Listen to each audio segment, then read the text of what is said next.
Masuknya paling etis sih Pak. Jadi kalau untuk pidana nggak ada pidana di situ, ya. Tapi lapor.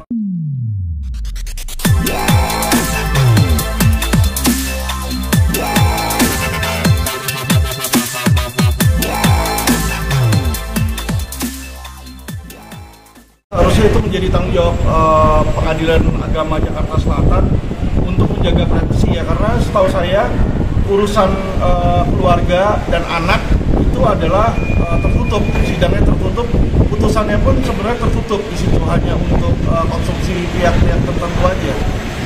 Di situ. Jadi harusnya dijaga dengan ketat sih. Jadi kalau memang sampai terbuka seperti itu, tentu saja pihak yang harusnya bertanggung jawab adalah pihak Pengadilan Agama Jakarta Selatan, ya, untuk menjaga privasi itu di situ. Tapi dari sisi hukumnya ada nggak sih Bang untuk bisa melaporkan atau menggugat itu masalah bocor? Masuknya paling etis sih Pak. Jadi kalau untuk pidana nggak ada pidana di situ, ya. Tapi laporannya etik dan perilaku. Jadi paling nanti bisa dilaporkan ke Bawaslu MA.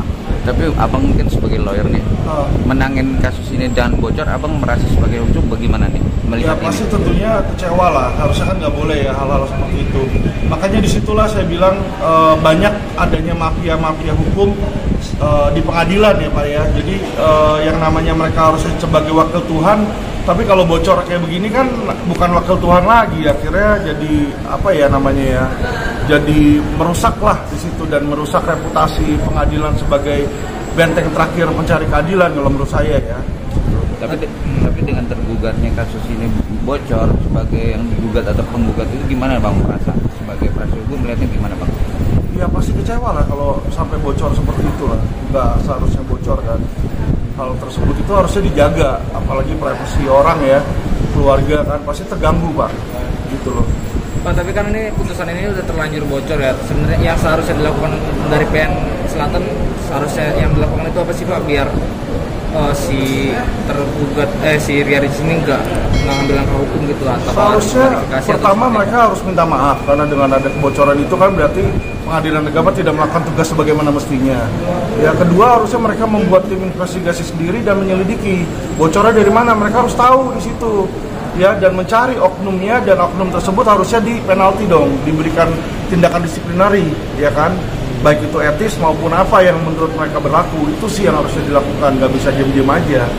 Kalau mereka diam-diam aja berarti mereka mengamini hal seperti itu kan. Tapi kalau ini proses kelainan atau disengaja gimana?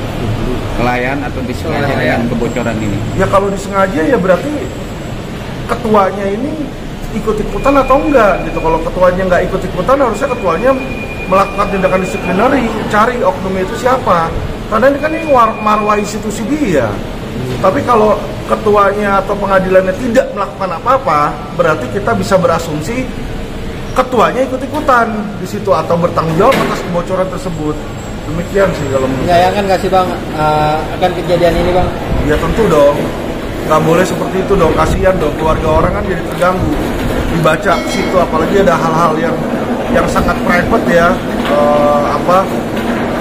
mengenai hubungan intim dan lain-lain kan dibuka di situ.